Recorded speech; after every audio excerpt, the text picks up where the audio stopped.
The metallic tang of blood is a ghost that haunts you. Once you've tasted it in the dust of the Kandahar desert, it never truly leaves your tongue. It waits, dormant, until violence wakes it up. Right now, that taste was all Rachel Stone knew. She spat a mouthful of crimson onto the rusted steel floor of the cage. The crowd surrounding the reinforced chain link roared, a deafening, guttural wave of bloodlust that vibrated through the soles of her bare feet.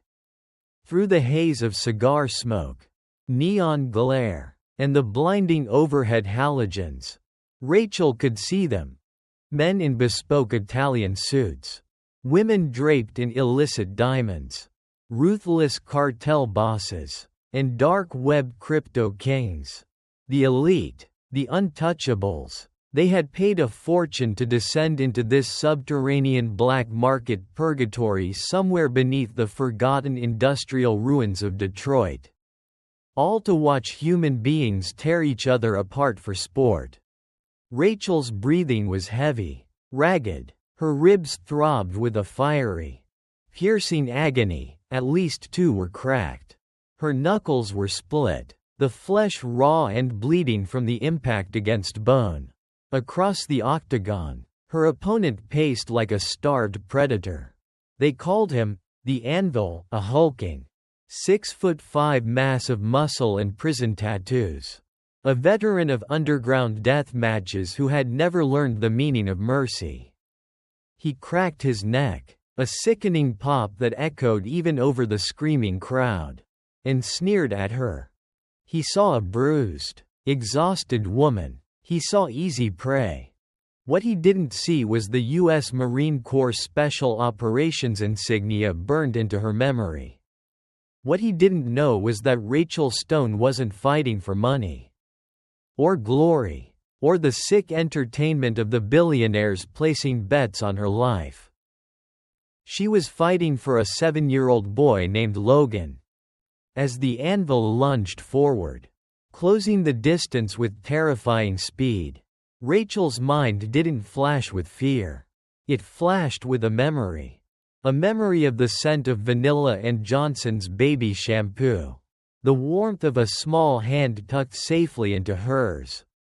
Duck, weave, pivot. Rachel's muscle memory, forged in the fires of Fallujah and sharpened by years of hypervigilance, took over. She slipped beneath the anvil's sweeping haymaker. The massive fist clipped the air where her head had been a fraction of a second prior. She drove her elbow upward. A piston of raw, calculated kinetic energy, burying it deep into the soft tissue just below his ribcage. He grunted, the wind escaping his lungs. But he was too big to fall that easily. He backhanded her. The blow connected with her jaw, sending an explosion of white stars across her vision. Rachel was thrown backward, crashing hard against the unforgiving chain-link fence. The steel wire bit mercilessly into her bare shoulders. The crowd erupted in a frenzy. "Kill her!" someone screamed from the VIP balcony. "Finish it!" Rachel slid down the fence, her vision blurring, the edges of the world turning a terrifying shade of gray. The darkness was calling her. It would be so easy to close her eyes. So easy to let the pain stop. She was so incredibly tired. Ever since she was honorably discharged. Ever since her squad's Humvee hit that IED. Leaving her the sole survivor with a chest full of shrapnel and a mind full of ghosts. She had been tired. She had tried to build a normal life.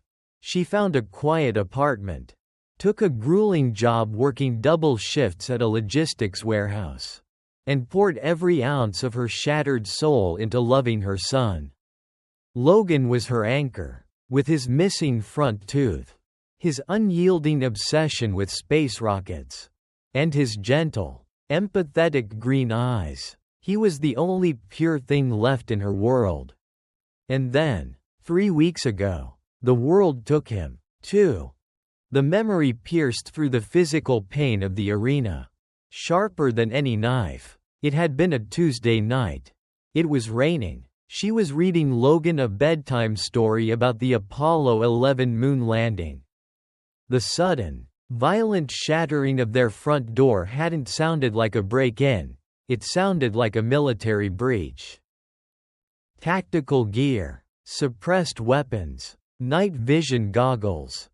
They weren't common street thugs, they were highly trained mercenaries. Rachel had fought back like a cornered lioness. She had broken one man's arm, shattered another's kneecap with a kitchen chair, and managed to draw her registered Glock from the safe. But there were simply too many. A sudden, blinding shock of a high-voltage taser to her spine had sent her crashing to the hardwood floor. Paralyzed, muscles seizing in horrific agony. Through the tears of pain and the encroaching darkness, she had watched them pull a screaming, terrified Logan from his bed. "Mommy, Mommy," his voice. Oh God, his voice. It had echoed in her nightmares every single night since. When she had finally woken up, she was chained to a concrete wall in a windowless cell. A man named Silas, a sociopath with the refined diction of an Oxford scholar and the dead, reptilian eyes of a killer, had walked in. He held a tablet in his manicured hands. On the screen was a live feed of Logan, locked in a sterile, white room, clutching his favorite toy rocket, crying silently. "You have a very particular set of skills, Sergeant Stone," Silas had whispered, his voice smooth like velvet over broken glass. "The syndicate requires fresh entertainment. The patrons are bored of the usual street brawlers. They want to see a real soldier fight for her life. Here are the rules. You fight in the cage. Bare-handed. No rules. No time limits. You win. You both survive to see tomorrow. You lose. Or you refuse to fight. And little Logan pays the price. If you touch him, I will kill you," Rachel had snarled, testing the heavy iron chains that bound her. "I will tear you apart." Silas had simply smiled. "Survive the gauntlet, Rachel. Win 10 matches. Bring me millions in betting revenue. Do that, and you and your boy walk free.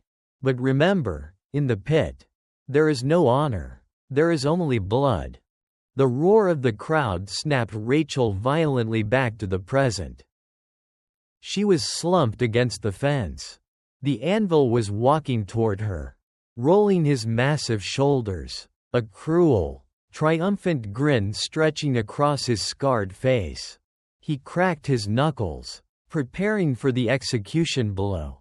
He raised his foot, aiming to stomp on her chest and crush her heart. 10 matches. This was only match number 3. Rachel looked past the hulking giant. She looked up toward the heavily tinted glass of the overseer's booth high above the arena. She knew Silas was up there, sipping expensive bourbon, watching her break. He wanted her to surrender. He wanted to prove that even the strongest mother, even the toughest Marine, could be broken like a twig in his twisted game. "Mommy, Mommy," Logan's voice echoed in her mind again. It wasn't a memory of fear this time. It was a lifeline. It was a blazing, unquenchable fire igniting in the darkest, deepest part of her soul. The fear vanished. The exhaustion evaporated. The pain morphed into a cold, lethal clarity. She was no longer just a mother. She was a weapon. As the anvil drove his heavy combat boot downward, Rachel moved. She didn't roll away, she rolled into the attack. She hooked her arm around his descending ankle, using his own massive momentum against him. With a vicious, twisting snap of her hips, she locked his leg and drove her heel directly into the side of his supporting knee. A sickening crack echoed through the cage, silencing the front row of spectators. The giant roared in agony. his center of gravity completely destroyed. He collapsed like a felled redwood, crashing onto the steel floor. But Rachel didn't hesitate. She didn't give him a single second to recover. Before the dust could even settle, she was on him. She straddled his chest, pinning his massive arms with her knees, her eyes burning with the cold, dead focus of a sniper looking through a scope. She wasn't fighting an opponent anymore, she was fighting the monsters who took her son. She raised her bloodied, bruised fist. "This is for Logan," she whispered, her voice a terrifying, raspy hiss that only he could hear. She brought her fist down like a hammer. Once, twice, 3 times. The giant's struggles grew weaker, his roars turning into wet, gurgling gasps. Suddenly, the deafening buzzer echoed through the underground cavern. The match was over. The red lights flashed. Rachel stopped, her fist hovering inches from his face, her chest heaving. She slowly stood up, ignoring the agonizing protests of her cracked ribs. The crowd had gone completely silent, stunned by the sheer, brutal efficiency of the woman standing before them. Slowly, a low murmur began, building into a frenzied, chaotic roar of applause and screaming bets. Rachel didn't look at the crowd. She didn't acknowledge her victory. She turned her bruised, blood-streaked face up toward the tinted glass of the VIP booth. She raised a single, trembling, bloodied hand, and pointed a finger directly at the glass where she knew Silas was sitting. "Match 3 is done," her eyes screamed. 7 more, and then I'm coming for you. Deep in the bowels of the facility, a 7-year-old boy sat in a white room, holding a toy rocket, waiting for his mother, and Rachel Stone was prepared to burn the entire world to the ground to get back to him.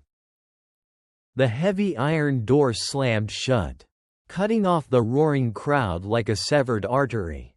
Instantly, the blinding neon lights of the arena were replaced by the flickering, sickly yellow hum of fluorescent tubes lining the concrete corridor. This was the part they never showed in the movies. The adrenaline crash. As the combat high began to evaporate from Rachel's bloodstream, the true extent of her injuries rushed in to fill the void. Every step was a negotiation with agony.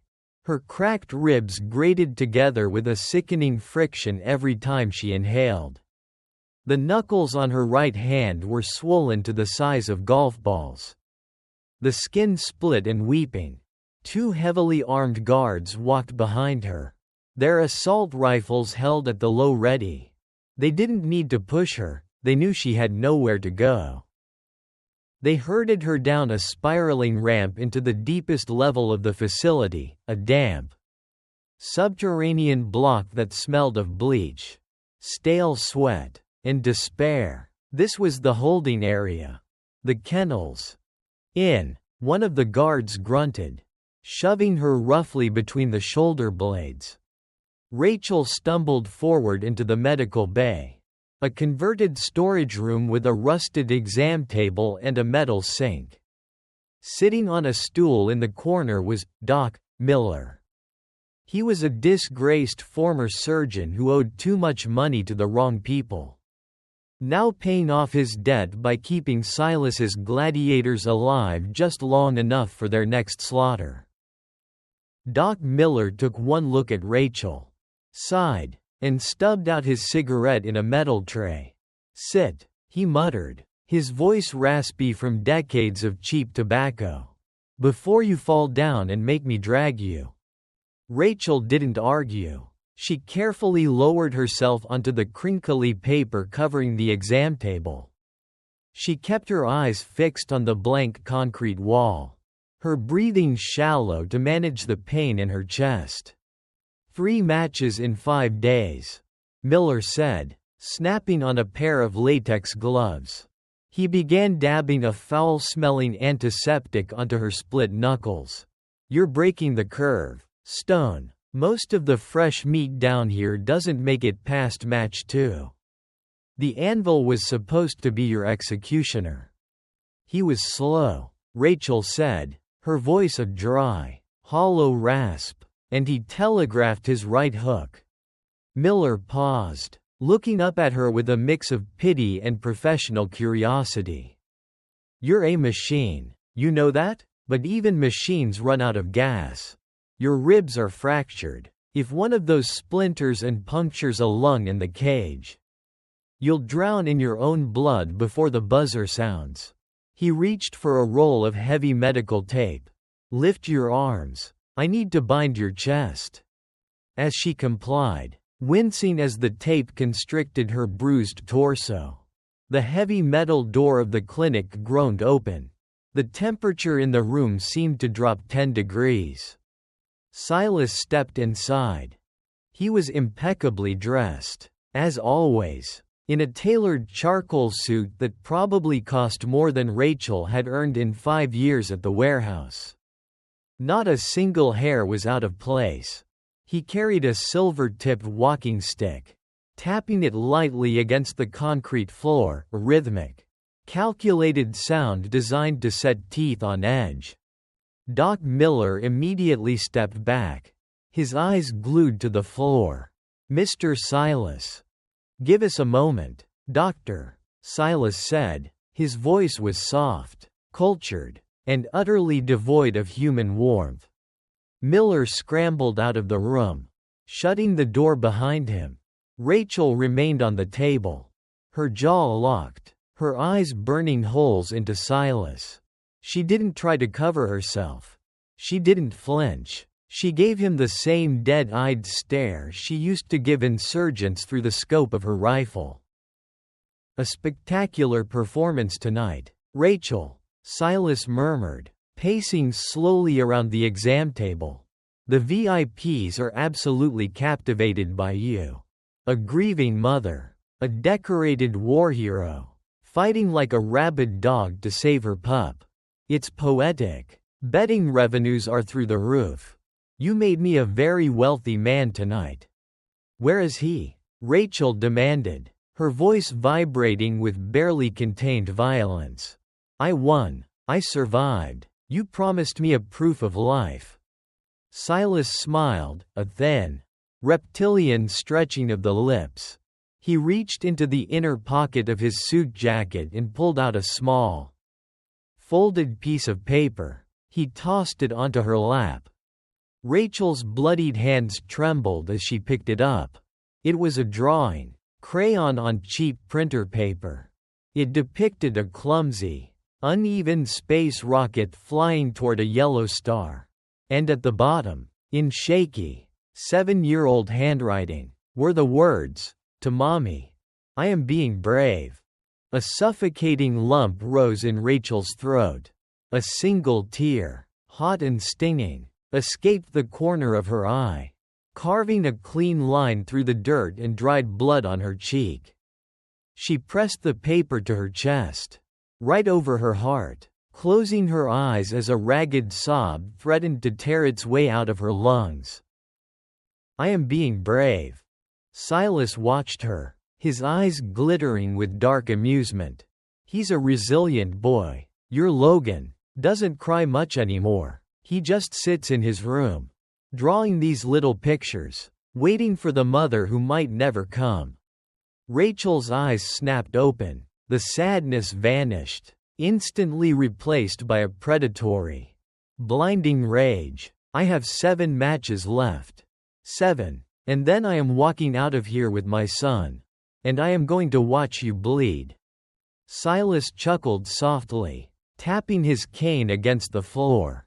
Oh, my dear, I admire your spirit. I truly do. But you misunderstand the nature of our arrangement. The crowd doesn't just want to see you fight street thugs. They want escalation. They want a spectacle.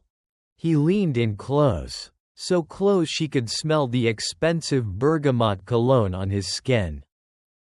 Your next match is tomorrow night, Silas whispered, and you won't be fighting bare-handed. It's a weapon bout. And you won't be fighting just one man. You'll be fighting the Crescent Twins. Rachel's blood ran cold, even isolated in her cell. She had heard the whispers about the twins. Two brothers, former cartel enforcers, who fought with matching karambit blades, curved, wicked knives designed to hook flesh and sever arteries. They didn't just defeat their opponents, they butchered them. "Sleep well, Sergeant Stone," Silas said, turning on his heel and walking toward the door. "Tomorrow, we find out just how much blood a mother is willing to spill." The door clicked shut, leaving Rachel alone in the sterile silence of the medical bay. She looked down at the drawing in her hand. The crayon rocket. "I am being brave." She carefully folded the paper and tucked it safely into the waistband of her fighting shorts. She took a deep, agonizing breath against her taped ribs. She didn't have a weapon. She was injured. The odds were impossible. But as the U.S. Marines taught her, adapt, overcome, survive. She was going to take those blades from the twins tomorrow night. And she was going to use them to carve a path straight back to her son. The worst part of the waiting wasn't the fear, it was the silence. In the 4 hours leading up to the match, the subterranean cell was as quiet as a tomb. Rachel sat cross-legged on the thin, mildewed mattress of her iron cot.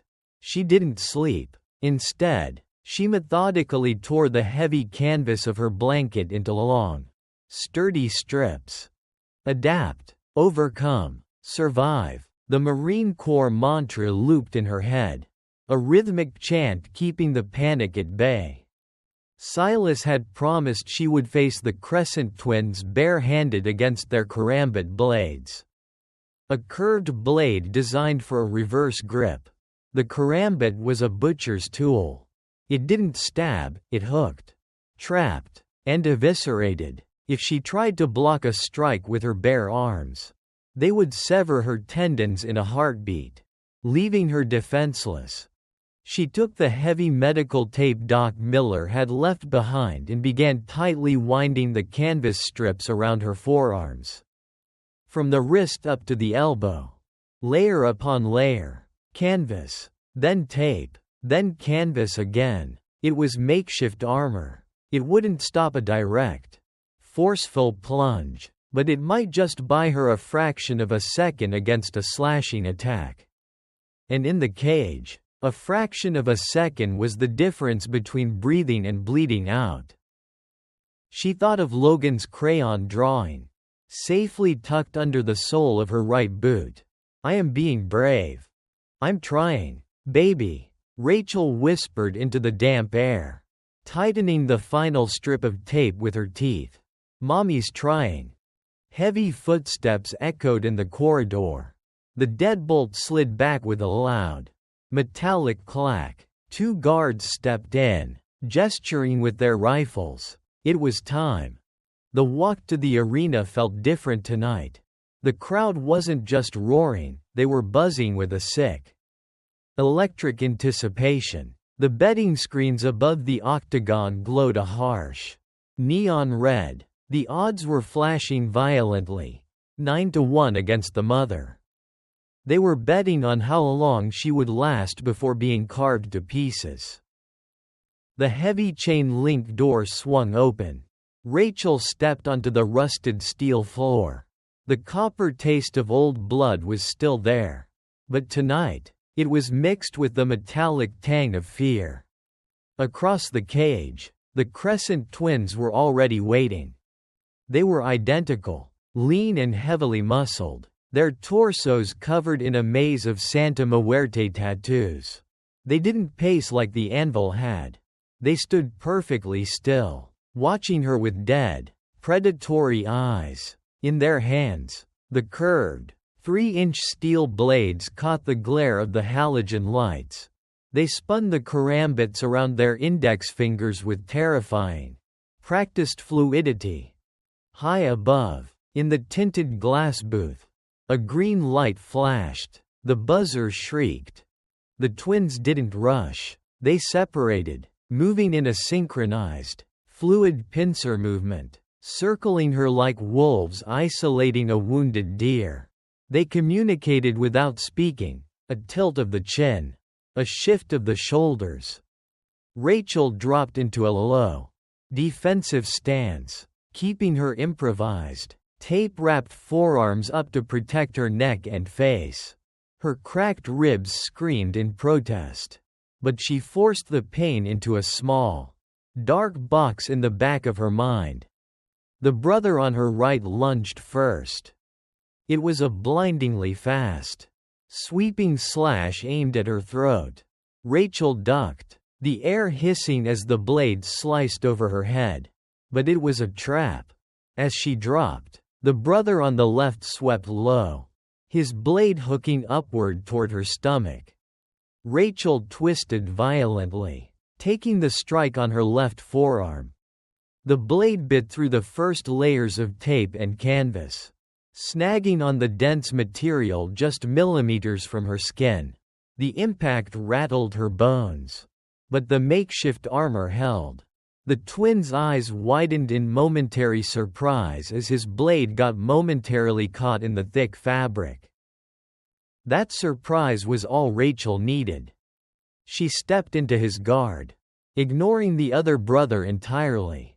With her free right hand, she drove a brutal, open palm strike directly into the hinge of his jaw. The crack was audible. As his head snapped back, she grabbed the wrist holding the trapped blade, twisted it outward with sickening force, and drove her knee squarely into his elbow joint. The joint inverted with a wet pop. The twin screamed, dropping the karambit. Rachel caught the weapon before it hit the floor. The crowd erupted into absolute pandemonium. The odds on the neon screens began fluctuating wildly. The prey had just grown fangs. Rachel spun around, dropping low to avoid a desperate, slashing attack from the second brother. He was enraged now, his synchronization broken, his movements fueled by fury rather than precision. He slashed wildly, forcing Rachel backward against the chain-link fence. The steel dug into her taped back. He lunged, aiming a lethal, downward strike at her collarbone. Rachel didn't block, she parried, using the curved spine of her stolen karambit. She hooked his wrist, redirecting the momentum of his strike away from her body. As his arm was pulled wide open, exposing his tattooed ribcage, Rachel stepped in, pivoting on her right heel. She drove the hilt of her blade, the solid metal ring at the base of the handle, directly into his solar plexus. All the air violently left his lungs. As he doubled over, gasping, she struck the back of his neck with the side of her hand, sending him crashing face first into the unyielding steel floor. He didn't move. Rachel turned, chest heaving, her breath coming in ragged, painful gasps. The first brother was cradling his shattered arm, crawling backward toward the cage door, his eyes wide with a terror he had never known. He was broken. The fight was gone from him. Rachel stood in the center of the octagon, blood dripping from a shallow cut on her cheek she hadn't even realized she'd taken. She gripped the karambit tightly, its curved blade pointing downward, Marin style. The buzzer blared again. The red lights flashed. Match 4 was over. The crowd wasn't just cheering now, they were screaming her name. Stone, Stone, Stone. It wasn't a cheer of admiration, it was the roar of Rome saluting a gladiator who refused to die. Rachel slowly looked up at the VIP booth. The tinted glass hid Silas's face, but she knew he was watching. She raised her taped, bloodied forearm, the karambit glinting menacingly in her hand, and dragged the blade slowly across her own throat in a clear, unmistakable gesture. 4 down. 6 to go. I am coming for you. The adrenaline always leaves a debt, and the body always collects. Back in the suffocating darkness of her concrete cell, Rachel finally collapsed. The moment her knees hit the freezing floor, a violent tremor seized her limbs. She pressed her back against the damp wall, gasping for air as the cracked ribs sent jagged bolts of lightning through her chest. Her forearms were a ruined mess of shredded canvas, sticky medical tape, and bruised flesh. The shallow cut on her cheek stung sharply, a constant reminder of how close the karambit had come to ending her life. She reached down, her trembling, blood-stained fingers slipping into her boot. She pulled out the folded crayon drawing. I am being brave. She pressed it against her lips, closing her eyes. In the pitch-black cell, she didn't have to be a weapon. For just a few seconds, she allowed herself to be a terrified, heartbroken mother. A single, ragged sob escaped her throat, echoing off the unforgiving walls. She missed the smell of Logan's hair. She missed the weight of him in her arms. 4 matches down, 6 to go. The math was a death sentence, but it was the only thing keeping her sane. Suddenly, the heavy metallic slide of the peephole echoed through the cell block. A sliver of harsh, yellow light cut across the darkness, illuminating the dust motes dancing in the stagnant air. Rachel instantly silenced her breathing. The tears vanished, replaced by the cold, calculated stare of a predator. She slipped the drawing back into her boot and pushed herself up into a defensive crouch. The heavy deadbolt turned. The iron door creaked open. It wasn't Silas, and it wasn't Doc Miller. It was one of the guards who usually stood in the shadows. He was a broad-shouldered man, maybe in his late 30s, with exhausted, deep-set brown eyes and a jagged scar cutting through his left eyebrow. His name tag read Marcus. He carried a dented metal tray with a bowl of lukewarm gray stew and a plastic cup of water. He stepped inside, kicking the door shut behind him. He didn't lock it, but he kept his hand resting near the grip of his holstered sidearm. Rachel didn't move. She analyzed him. His posture was rigid, but his eyes darted around the cell nervously.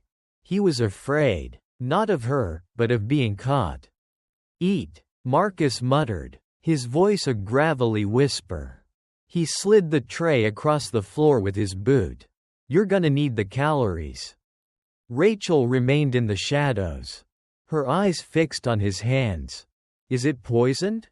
Marcus let out a short, hollow scoff. "If Silas wanted you dead, he wouldn't waste poison. He'd just put you in the cage with 3 men instead of 2.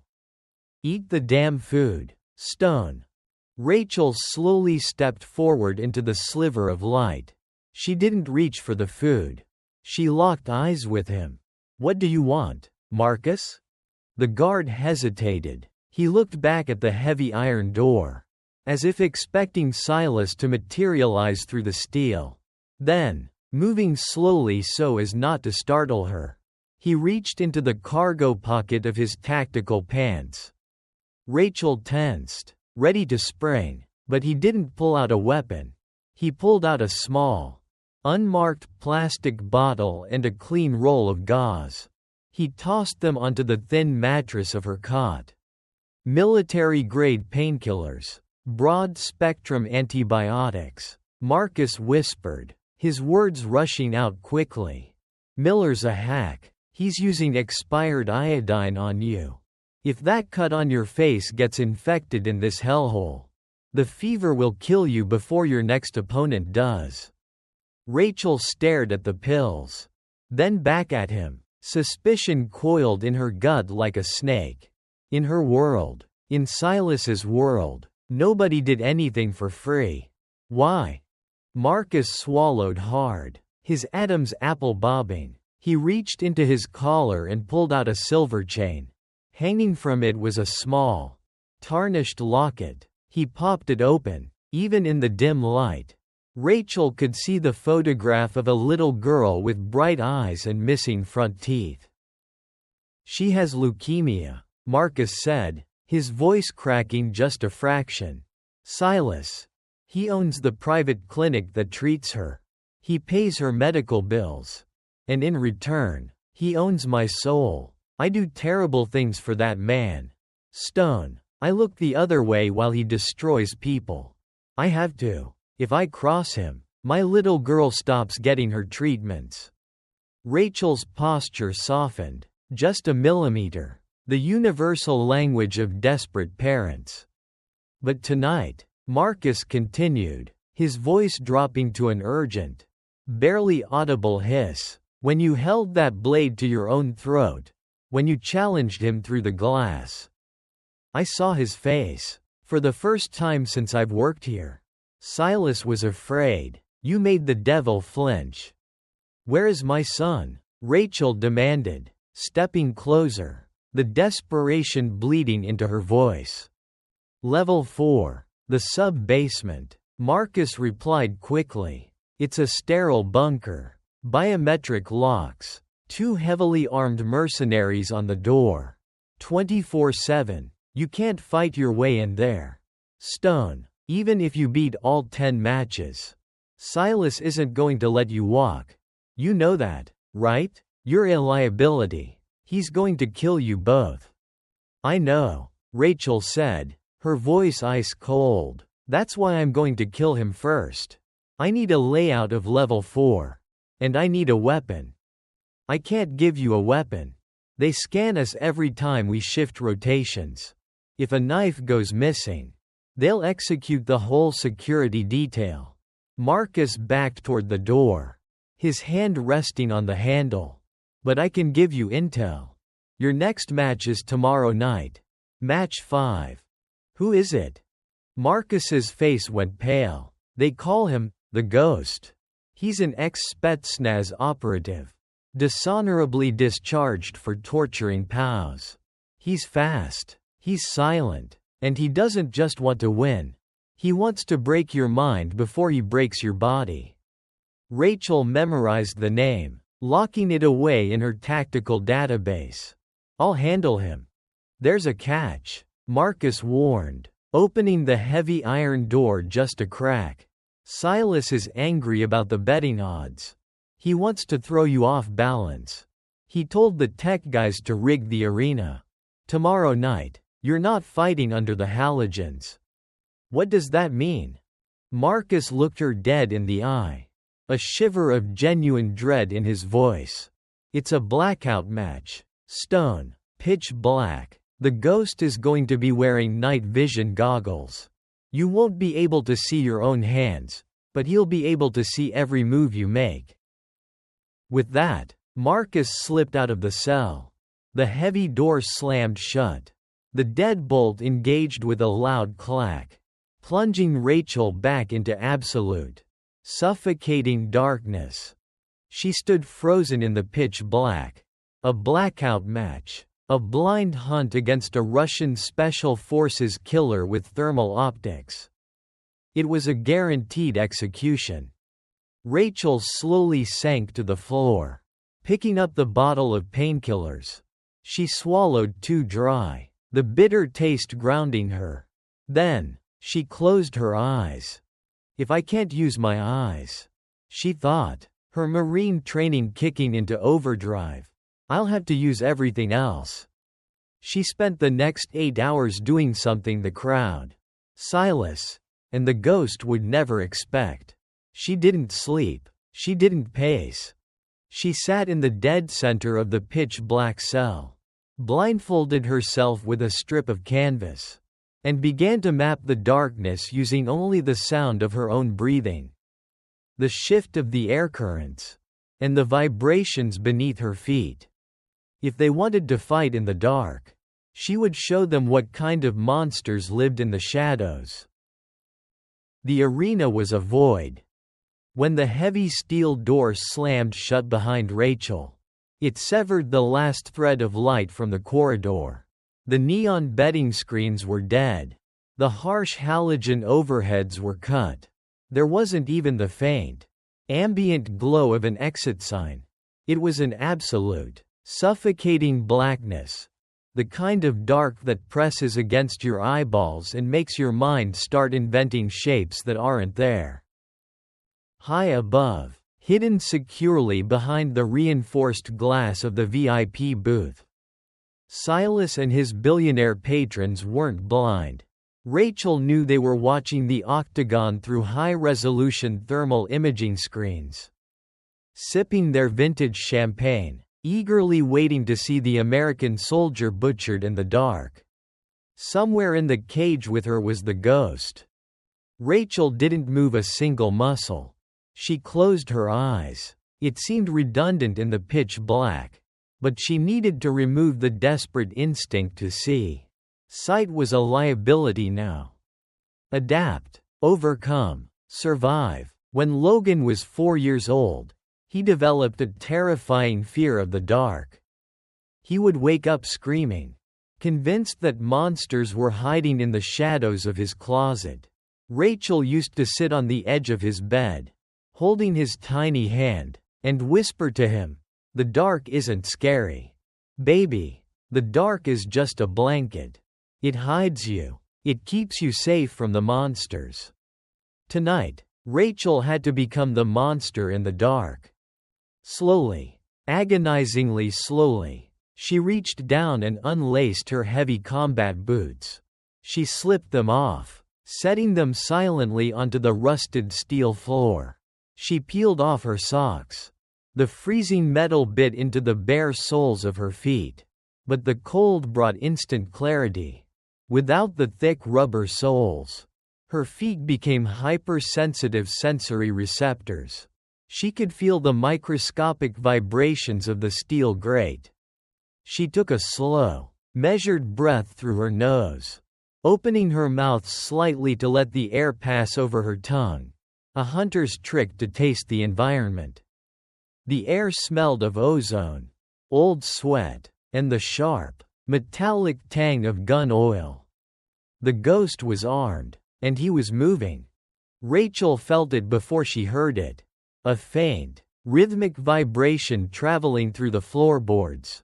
Tap, tap, tap. He was pacing softly, circling the perimeter of the octagon. He was wearing night vision goggles, Marcus had warned her. To him, the arena was painted in a crisp, glowing green. He could see her standing perfectly still in the center of the cage.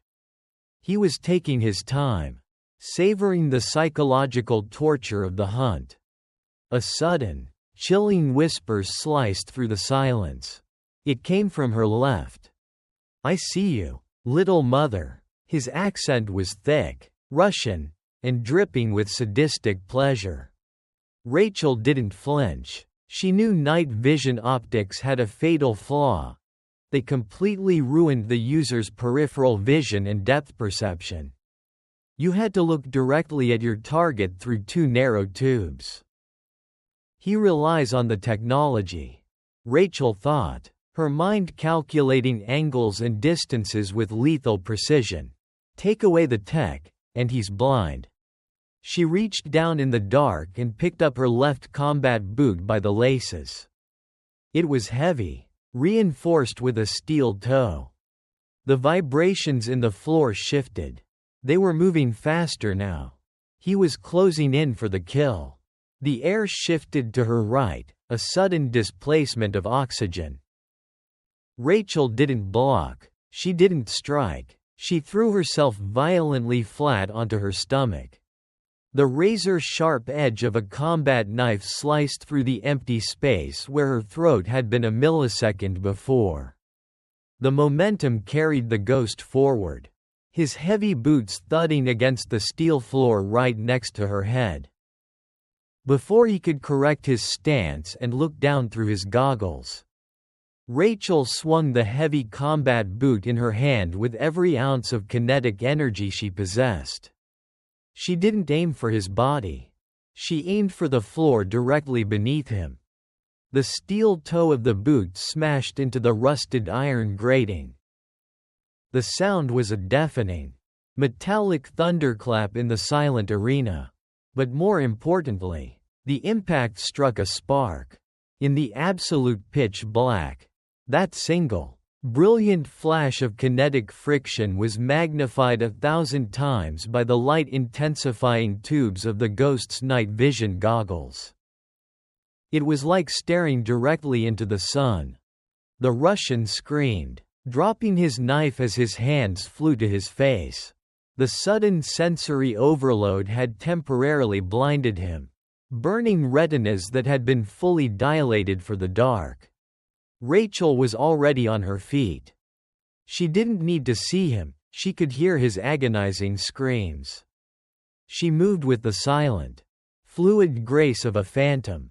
She stepped inside his guard, grabbing the bulky housing of his night vision goggles with both hands. She didn't try to pull them off. Instead, she drove her forehead forward in a brutal, bone-crushing headbutt, smashing the expensive lenses directly into his eye sockets. The glass shattered. The ghost let out a wet, gargling cry of absolute agony, his knees buckling under the shock. Rachel didn't let him fall. She spun behind him, wrapping her taped forearm tightly around his throat in a textbook rear-naked choke. She locked her hands together, pressing her head against the back of his neck, and squeezed. He thrashed wildly, his heavy boots kicking against the floor, his hands desperately clawing at her bloody, taped arms. But the Marine had him locked in a vice of pure, unbreakable maternal rage. "You don't get to see me," Rachel hissed into his ear, her voice a terrifying, raspy whisper in the dark. "You don't get to see anything ever again." 10 seconds. The thrashing slowed. 15 seconds. His arms fell limply to his sides. 20 seconds. The heavy, dead weight of the Spetsnaz killer slumped against her. Rachel held the choke for 5 more seconds, just to be absolutely certain. Then, she let him drop to the floor like a sack of broken concrete. The arena remained in pitch blackness. Rachel stood barefoot over his unconscious body, her chest heaving, the blood roaring in her ears. She reached down, her fingers brushing against the shattered remains of his goggles, and found the combat knife he had dropped. She gripped the cold, familiar handle.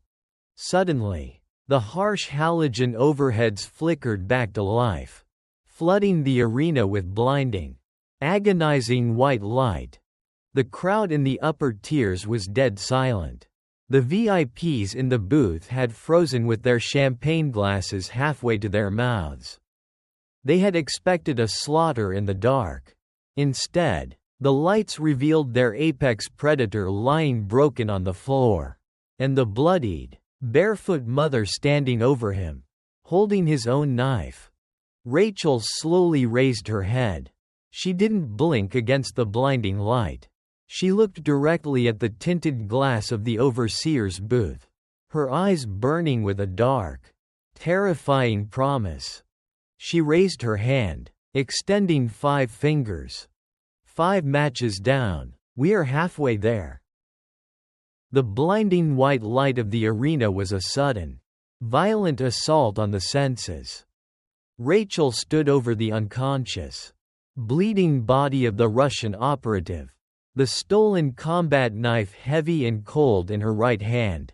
The crowd above was completely silent, the shock of the upset radiating through the reinforced glass. But Rachel didn't have time to bask in the victory. She had exactly 10 seconds before the heavy iron doors of the octagon would slide open, flooding the cage with Silas's heavily armed security team. They would strip her, beat her for insubordination, and find the weapon. "Think," her mind commanded, the Marine training slicing through the exhaustion. The Spetsnaz combat knife was a piece of lethal art, 7 inches of matte black. High-carbon steel, slim and razor-sharp. She couldn't drop it. It was her only ticket out of hell. She turned her back to the main gates, dropping to one knee beside the ghost as if checking to see if he was dead. In one swift, practiced motion, she slid the cold steel up the back of her fighting shorts. She pressed the flat of the blade tightly against the small of her back, wedging the hilt firmly beneath the layers of heavy medical tape binding her cracked ribs. The cold metal kissed her bare skin, sending a shiver down her spine, but the tight tape held it securely in place.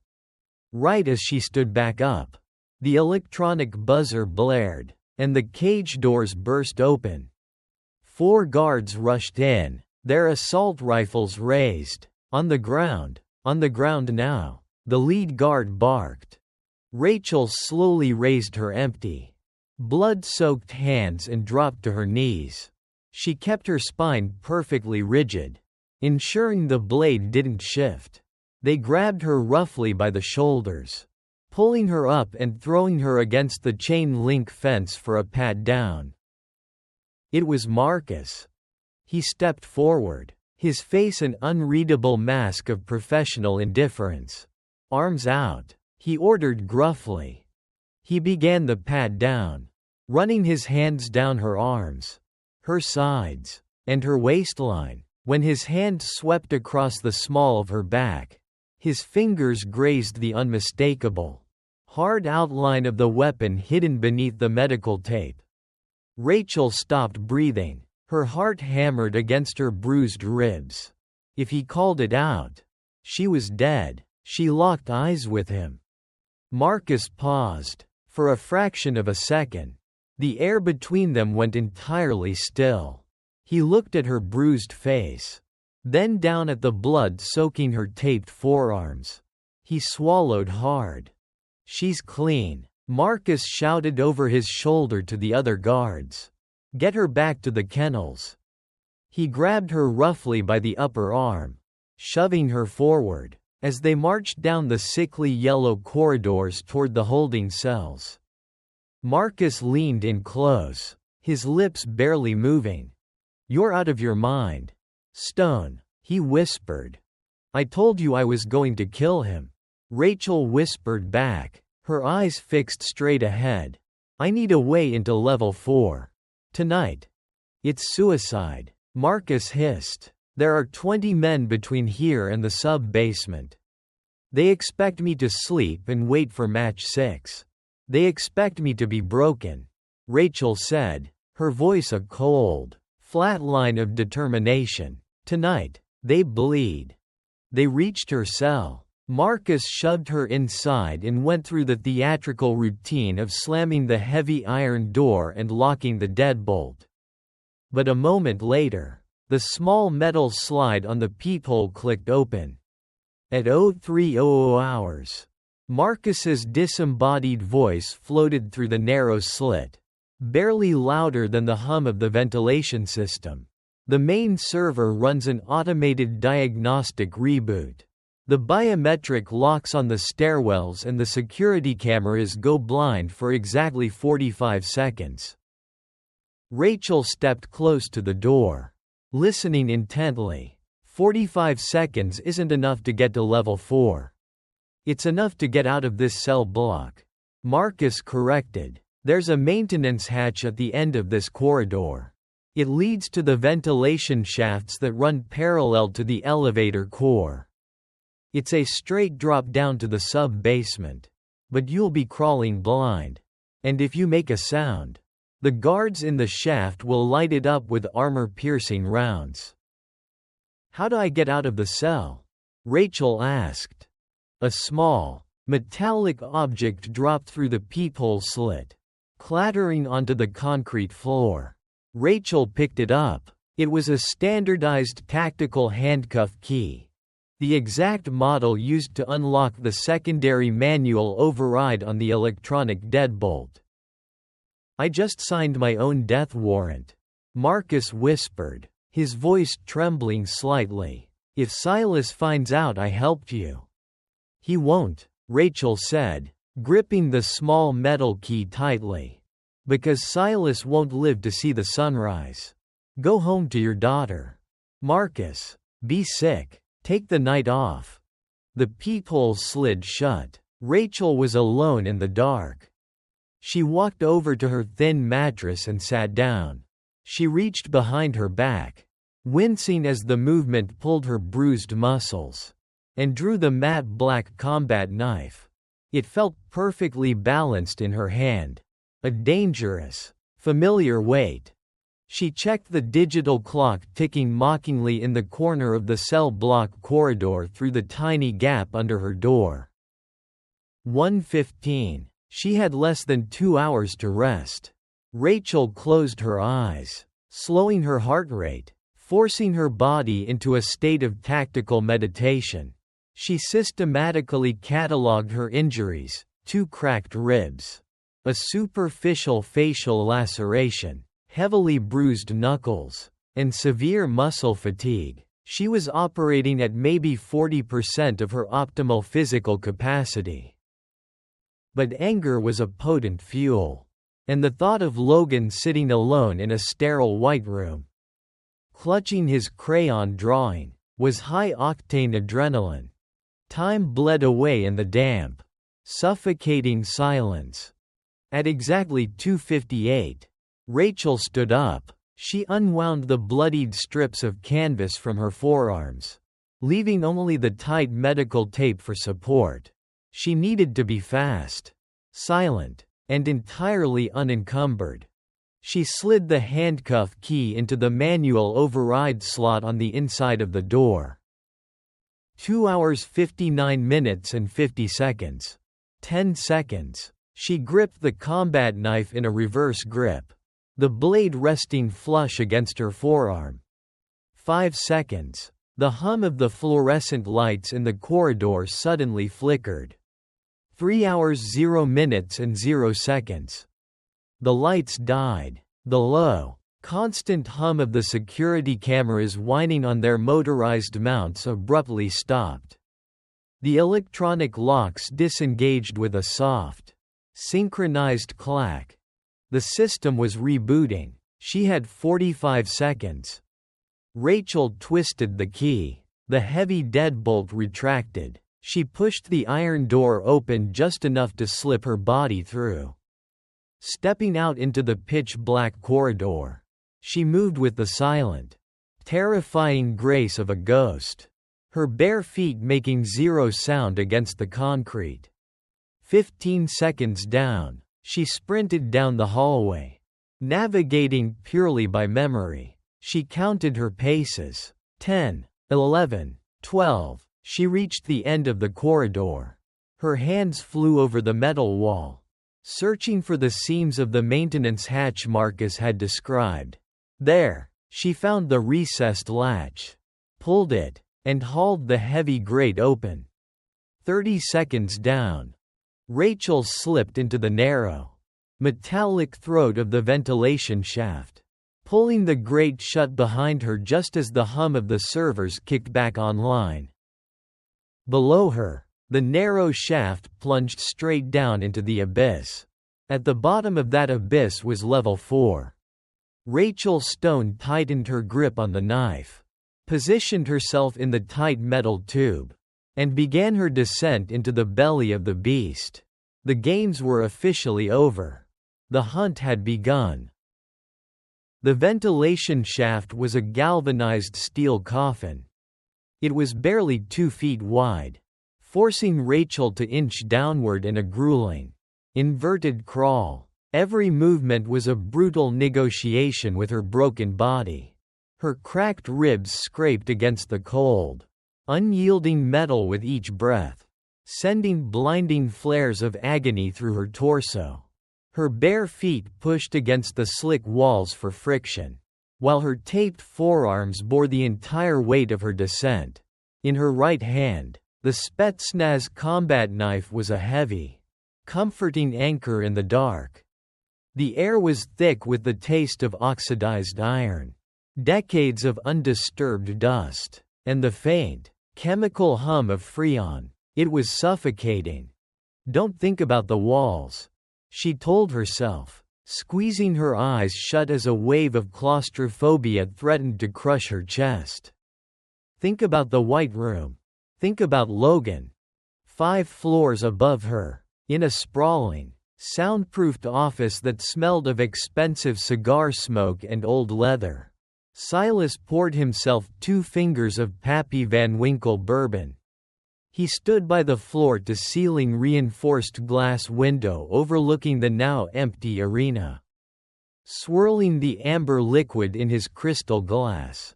He was annoyed. The loss of the ghost was a logistical nightmare and a massive financial hit. But more than that, it was an insult. A feral street dog was supposed to bleed for his amusement, not bite the hand that held the leash. The heavy oak door of his office swung open without a knock. Silas didn't flinch, but his eyes narrowed. Vance, his head of tactical security, a massive former Blackwater contractor with a neck thicker than a telephone pole, stepped onto the Persian rug. He looked pale. "Sir," Vance said, his voice tight, "we have a situation in cell block C." Silas took a slow sip of his bourbon. "If the medic killed her with the wrong dosage, Vance, I will have you both thrown into the pit with the dogs." "She's not dead, sir." Vance swallowed hard. "She's gone." Silas stopped swirling his drink.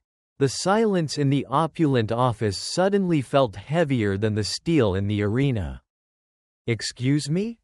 "The 0300 diagnostic reboot," Vance explained quickly, pulling up a tablet. The cameras glitched for 45 seconds. When the feed came back online, her cell door was locked, but the biometric heat signature inside was reading ambient room temperature. "We breached the door. The cell is empty." She picked the manual override. Silas stared at Vance, his reptilian eyes devoid of blinking. The annoyance vanished, replaced by a cold, calculating fury. He didn't yell. He didn't throw his glass. He walked back to his mahogany desk and pressed a single, glowing red button on his intercom. "Initiate full facility lockdown." Silas's voice echoed through the hidden speakers of the underground complex. "Shoot to kill." And Vance. He looked up, his voice dropping to a deadly whisper. "Reinforce level 4, now." Deep in the bowels of the facility, Rachel heard the dull, distant wail of the klaxons vibrating through the metal walls of the shaft. The red emergency lights flared to life behind the grates, bathing the narrow tunnel in a bloody, pulsing glow. They knew. Her muscles screamed with lactic acid, but she forced herself to move faster, sliding down the vertical drop with terrifying speed until her boots hit the horizontal junction just above the sub-basement. She crawled toward the faint sliver of white light bleeding through the final louvered grate. Positioning herself directly above it, she peered down through the metal slats. It was exactly as Marcus had described. A sterile, brilliantly lit white corridor. At the far end stood a heavy, vault-like steel door with a glowing biometric scanner. Standing guard in front of the door were 2 heavily armored mercenaries. They wore matte black tactical gear, Kevlar vests, and carried suppressed HK-416 assault rifles. They were scanning the hallway, their weapons raised, reacting to the lockdown alarm. Rachel had the drop on them, but she was outgunned, out-armored, and physically shattered. She couldn't fight them in a prolonged brawl. She needed to end it in 3 seconds, or she wouldn't survive. Speed, surprise, and violence of action. She shifted her weight, gripping the edge of the grate with her left hand. the combat knife reverse gripped in her right. She waited until the guard on the left took 2 steps forward, positioning himself directly beneath her. Rachel kicked the grate outward. The heavy metal cover plummeted, crashing onto the pristine tile floor with a deafening clatter. As the guards flinched, instinctively jerking their rifles upward, Rachel dropped from the ceiling like a falling shadow. She didn't aim for the floor. She aimed for the man. She landed squarely on the shoulders of the guard on the left. Using the entire kinetic force of her 2-story drop, she drove the Spetsnaz blade straight down into the unarmored gap between his Kevlar collar and his tactical helmet. The blade severed his spinal cord instantly. He dropped like a stone, dead before his knees hit the tiles. Rachel rolled off his collapsing body, absorbing the impact on her taped shoulder, ignoring the blinding flash of pain from her ribs. The second guard was fast. He leveled his rifle at her chest, his finger tightening on the trigger. Phut phut phut. 3 suppressed rounds shattered the tiles where Rachel had been a fraction of a second prior. She had already lunged, sweeping low beneath his line of fire. She grabbed the hot barrel of his rifle with her bare, taped hand, pushing it violently upward while simultaneously driving the hilt of her knife into the side of his knee. The joint buckled. As he stumbled forward, Rachel pivoted, slipping behind him. She wrapped the canvas strap of his own rifle around his throat. Using the weapon as a brutal, improvised garrote, she pulled back with explosive force, pressing her knee into his spine. He thrashed, his hands tearing at the heavy nylon strap. But the leverage was absolute. A sickening crunch echoed through the sterile hallway. The guard went limp. Rachel stood alone in the brilliant white corridor, surrounded by the bodies of 2 highly trained killers. She was gasping for air, her chest rising and falling in ragged, agonizing heaves. Her hands were shaking violently from the adrenaline dump. She looked down at the dead guard by her feet. Then, she looked at the glowing biometric scanner next to the vault door. "I'm sorry," Rachel whispered to the void. She grabbed the dead man by his heavy tactical vest and dragged his lifeless body toward the scanner.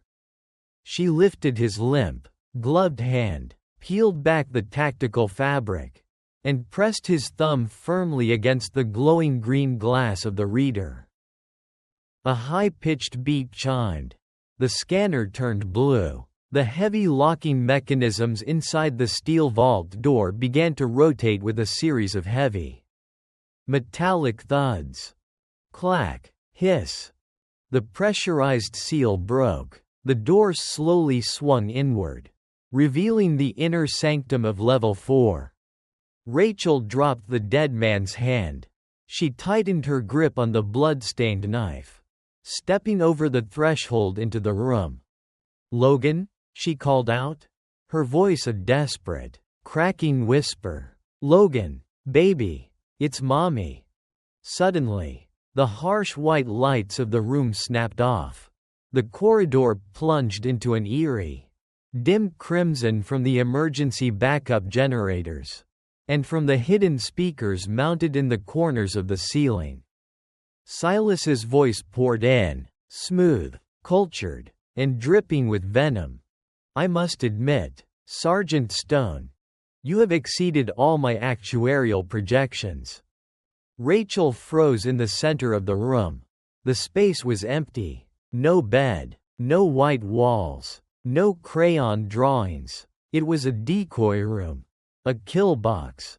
"But did you really think," Silas's voice echoed, cold and mocking, "that I would keep my most valuable leverage behind a single biometric lock?" Heavy steel shutters slammed down over the vault door behind her, sealing her inside the dark room. From the shadows ahead, the unmistakable, terrifying sound of a heavy machine gun chambering a round cut through the silence. Rachel raised her knife into the dark. She was trapped, but she wasn't dead yet. The mechanical whine of a servo motor is a sound every modern soldier knows intimately. It's the sound of automated death. In the dim, pulsing crimson light of the decoy room, Rachel didn't freeze. The moment she heard the heavy metallic clack of a belt-fed weapon chambering around, her muscle memory bypassed her exhausted brain entirely. She threw herself sideways, diving violently toward a thick, reinforced concrete support pillar in the center of the room. A split second later, the dark room erupted. A deafening, sustained roar of an automated sentry turret tore through the silence. Blazing streaks of tracer rounds, burning a blinding magnesium white, painted the darkness. Heavy 7.62 mm armor-piercing bullets chewed into the concrete pillar where Rachel huddled, blasting jagged shards of rock and choking gray dust into the air. A state-of-the-art automated thermal sentry. Sergeant Silas's voice echoed over the intercom, distorted by the deafening gunfire but dripping with smug satisfaction. It doesn't feel pain. It doesn't get tired. And it doesn't care about your son. Goodbye, Rachel. Rachel pressed her back against the vibrating concrete. The noise was absolute. A physical force pressing against her eardrums. Acrid smoke and pulverized rock filled her lungs, making her cough violently, which only sent fresh daggers of pain through her cracked ribs. She was pinned. The moment she stepped out from behind the pillar, the thermal sensors would lock onto her body heat and cut her in half. Think, she commanded herself, squeezing her eyes shut against the dust. Thermal optics. It tracks heat and movement. How do you blind a machine? She looked down at her battered body.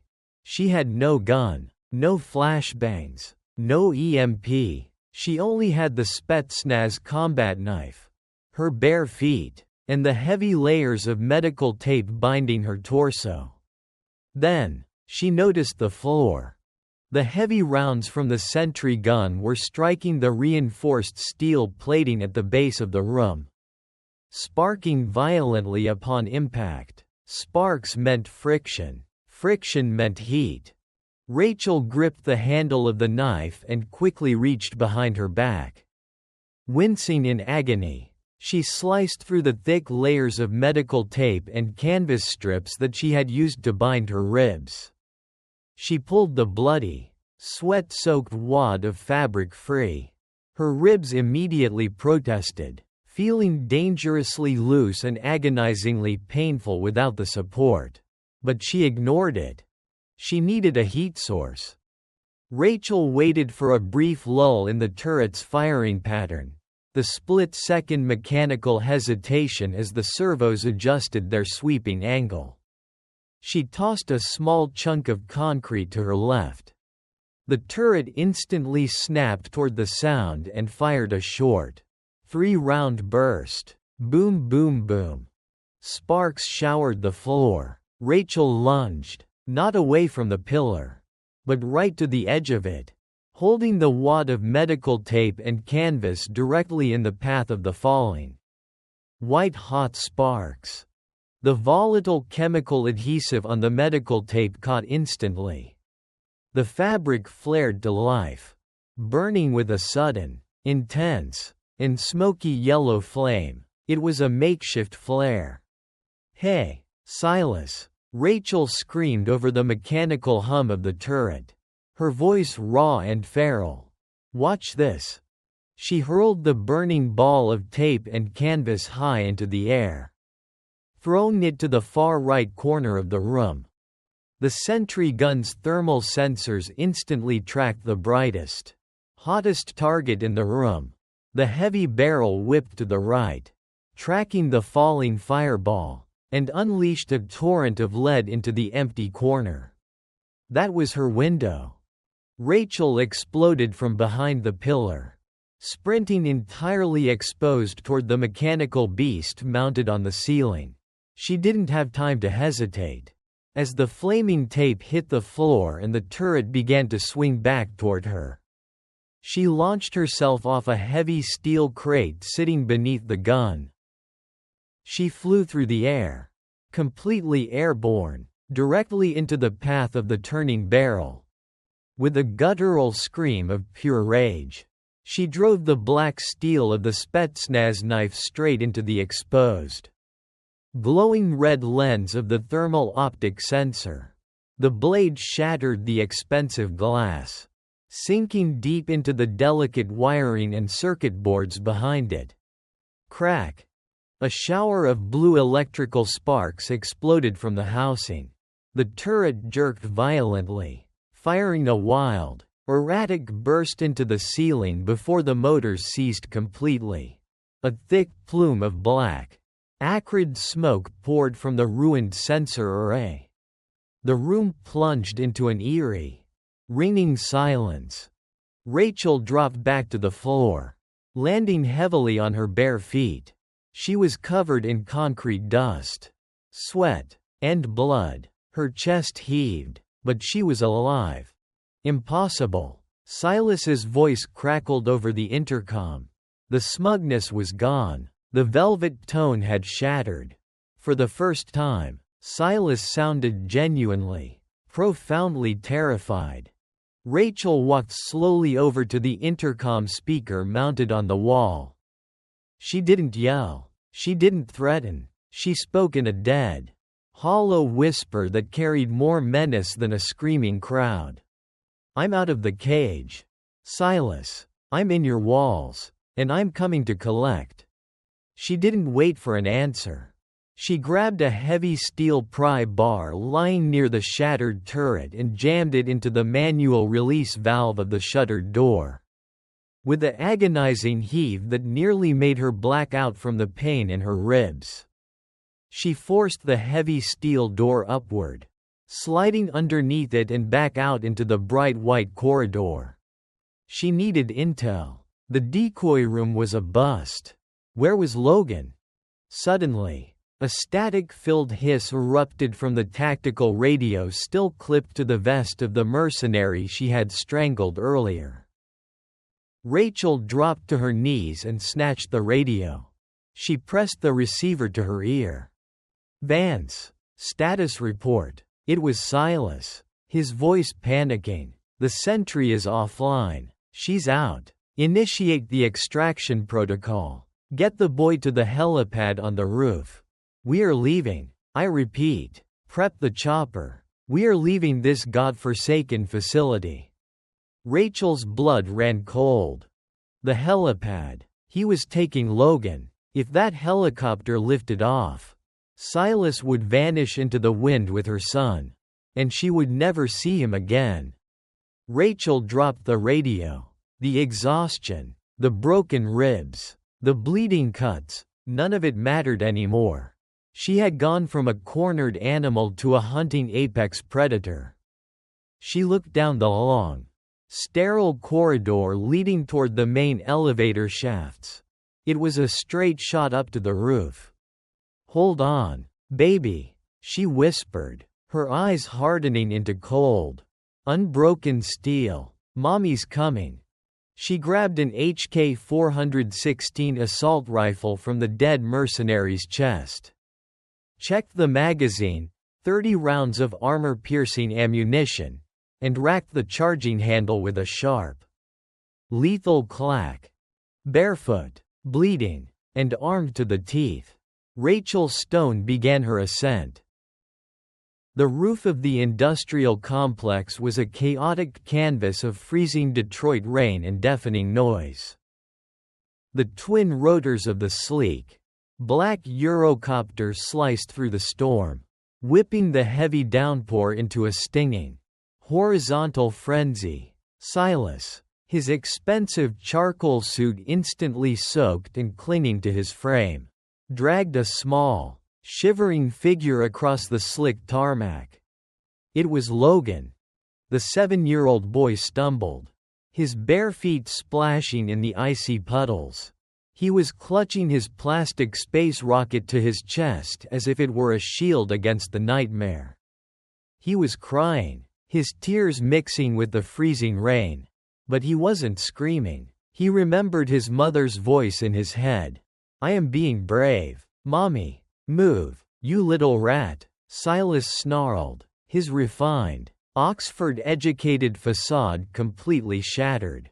The aristocratic sociopath was gone, replaced by a terrified, desperate animal. He grabbed Logan by the collar of his thin pajama shirt, hoisting him violently toward the open sliding door of the chopper.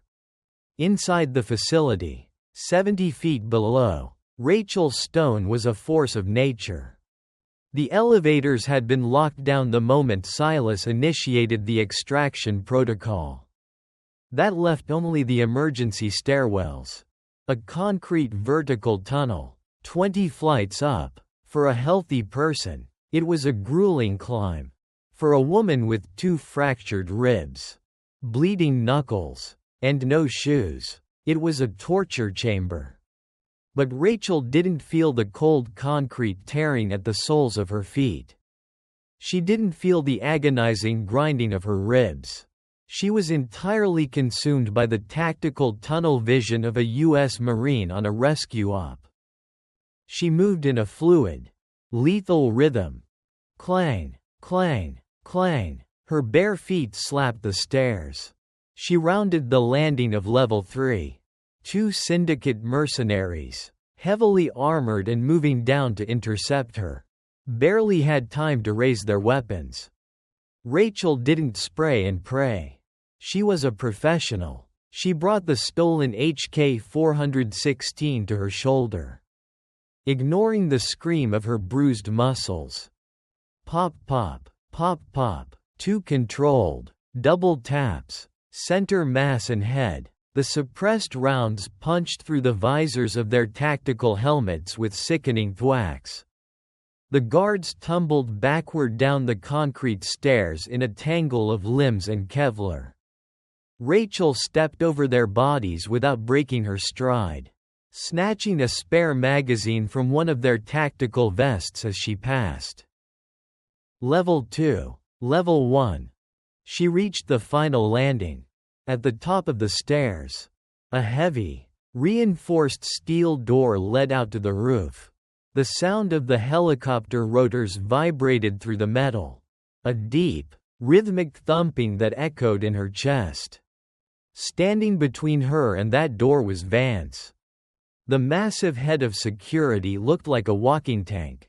He was wearing level 4 ceramic body armor, a heavy tactical helmet, and a customized Benelli M4 combat shotgun gripped tightly in his meaty hands. He stood blocking the exit, an immovable object waiting for the unstoppable force. "End of the line, Mom," Vance barked, his voice echoing in the narrow stairwell.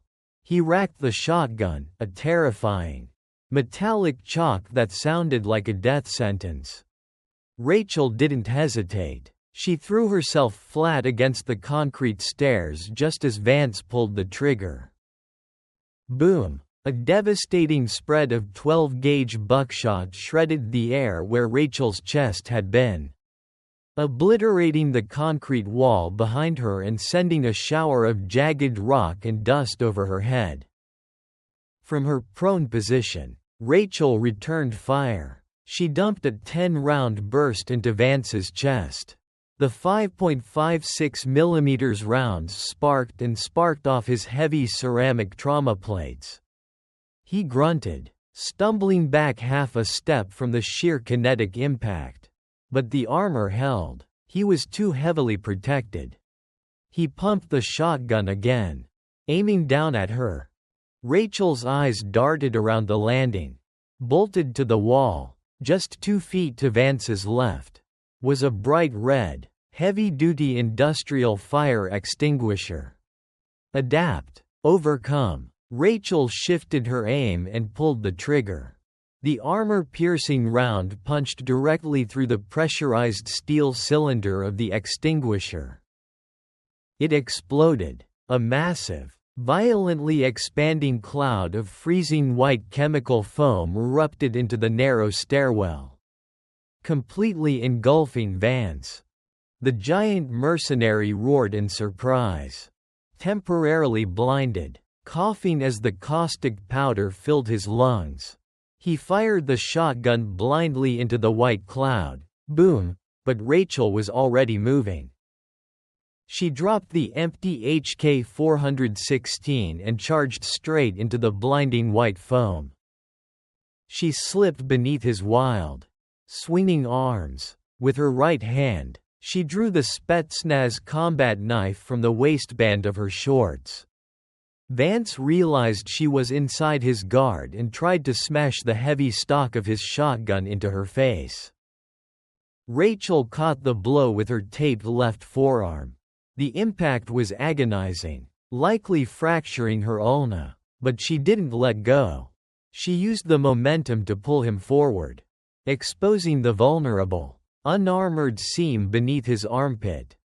She drove the matte black blade upward, burying it deep into his brachial artery and lungs. Vance's eyes went wide. The shotgun slipped from his massive hands, clattering onto the concrete. He let out a wet, gurgling wheeze and collapsed to his knees, his massive weight dragging Rachel down with him.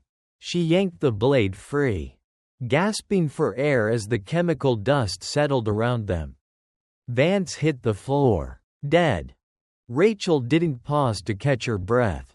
She stood up, her entire body trembling, covered in blood, white chemical foam, and concrete dust. She turned to the heavy steel door. The vibrations of the helicopter were deafening now. She kicked the crash bar with her bare foot. The door flew open. The freezing rain and howling wind of the Detroit storm hit her like a physical blow. She stumbled out onto the flooded tarmac. 30 yards away, the Eurocopter was lifting off. The landing skids were already 5 feet in the air. Standing in the open side door of the rising chopper was Silas. One of his arms was wrapped tightly around Logan's neck, holding the boy hostage against his chest. Logan looked down through the rain. His green eyes widened. He dropped his plastic toy rocket, which shattered on the wet concrete. "Mommy!" Logan screamed, his voice cutting through the roar of the engines and the storm. Rachel stood in the pouring rain, her weapon gone, her body broken, watching the helicopter pull away into the dark, storm-filled sky. The human body has limits. Bone shatters under enough pressure. Muscle tears when pushed beyond its tensile strength.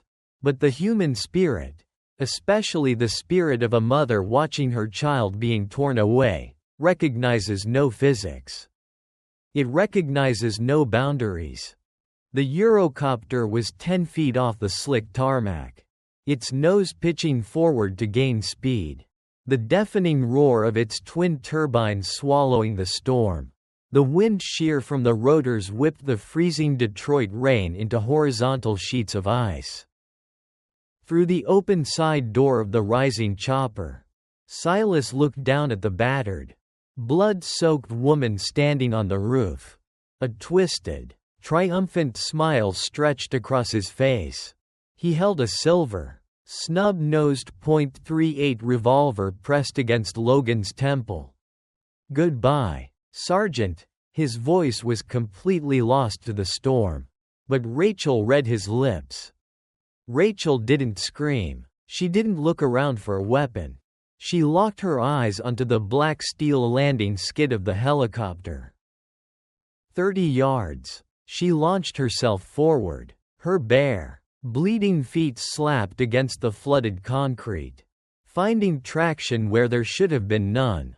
Every step was a localized explosion of agony in her fractured ribs and shattered forearm. But she pushed the pain into a dark, locked box in her mind. She sprinted with the feral, explosive speed of a cornered predator. 20 yards. 10 yards. The helicopter was 15 feet in the air now and accelerating toward the edge of the industrial roof. It was moving too fast. It was too high. Rachel hit the edge of the roof. She didn't slow down. With a guttural, primal roar that tore from the deepest part of her soul, she planted her right foot on the concrete parapet and threw her broken body into the empty, storm-filled sky. For one terrifying second, there was only the wind and the freezing rain. She was suspended in the abyss, gravity reaching up with cold hands to drag her down to the streets 20 stories below. Then, her hands slammed into cold, wet steel. Clang! The impact nearly ripped her arms from their sockets. Her taped, blood-slicked fingers wrapped desperately around the rear curve of the helicopter's landing skid. Her body slammed hard against the metal strut, dangling over the terrifying, dizzying drop of the city skyline. Inside the cabin, Silas felt the sudden, violent lurch of the aircraft. He looked down out of the open door, his eyes widening in absolute, unfiltered horror. "Shoot her!" Silas screamed at the pilot, his aristocratic composure shattering into sheer panic. "Shake her off!" The pilot banked the chopper violently to the left, trying to dislodge the extra weight. Rachel's legs swung out over the void, her muscles screaming as they bore the entire weight of her body. Logan, she pictured his green eyes. She pictured the crayon rocket. With a surge of impossible, adrenaline-fueled strength, Rachel swung her right leg up, hooking her bare foot over the skid.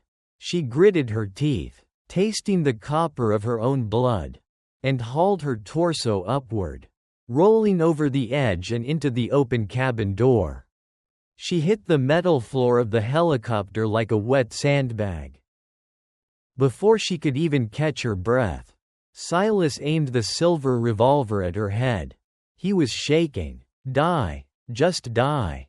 Rachel swept her leg out, kicking Silas hard in the shin before he could pull the trigger.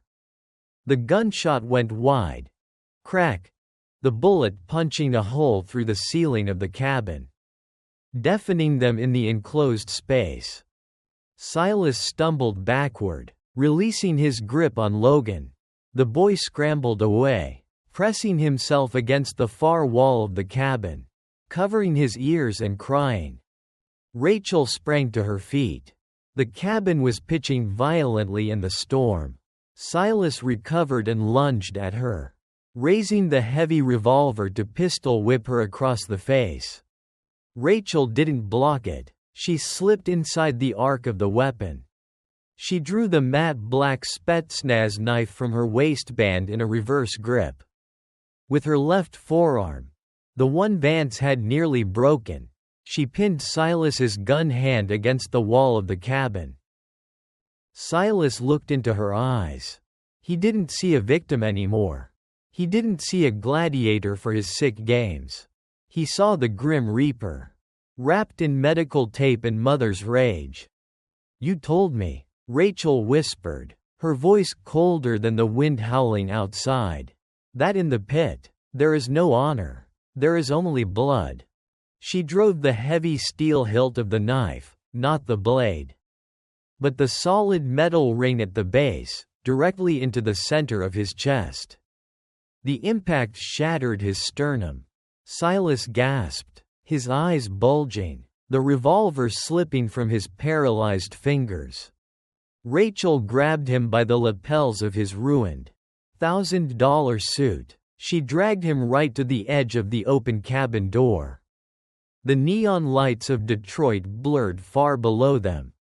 "This is for my son," she snarled. With one final, violent shove, she kicked him backward into the storm. Silas didn't even have time to scream. He disappeared into the freezing rain. swallowed completely by the darkness and the gravity he had tried to weaponize against her. Rachel stood panting in the open doorway, watching him fall. It was over. The syndicate was broken. The monster was dead. She turned around. The pilot was staring at her in the rearview mirror, his hands trembling on the flight controls. He was a mercenary, paid to fly, not to die. "Land it," Rachel ordered, her voice completely devoid of mercy. "Take us to the nearest police precinct. And land this bird, or you'll be joining him." The pilot nodded frantically, immediately banking the helicopter toward the glowing blue lights of downtown Detroit. Rachel dropped the bloody Spetsnaz knife onto the floor. Suddenly, all the adrenaline drained from her system.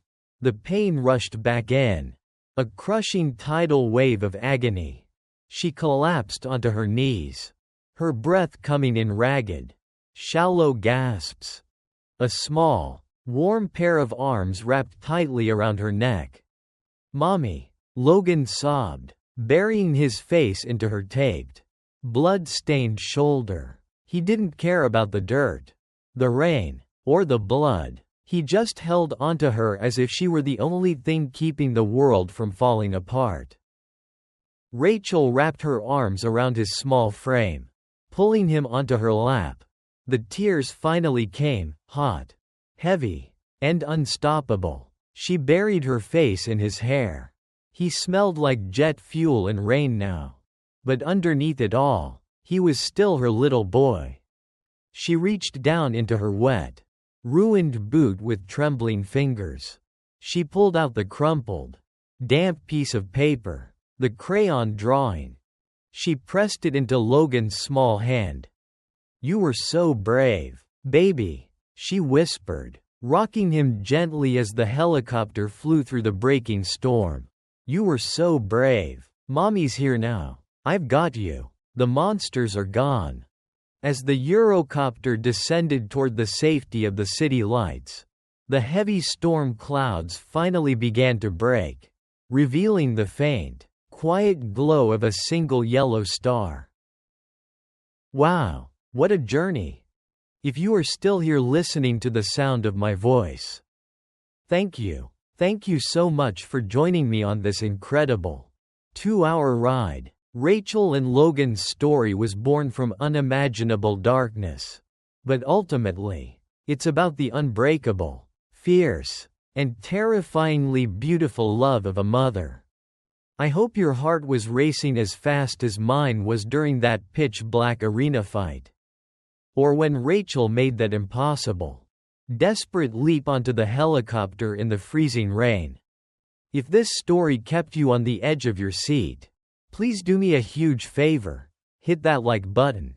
And let me know down in the comments below which chapter or fight scene was your absolute favorite. Did you think she was going to make it out of that automated sentry room? I'd love to read your thoughts. Don't forget to subscribe and turn on the notification bell so you won't miss out on more thrilling, heart-pounding stories coming to this channel. Until next time, stay brave, stay safe, and remember, the dark is just a blanket. Good night, everyone.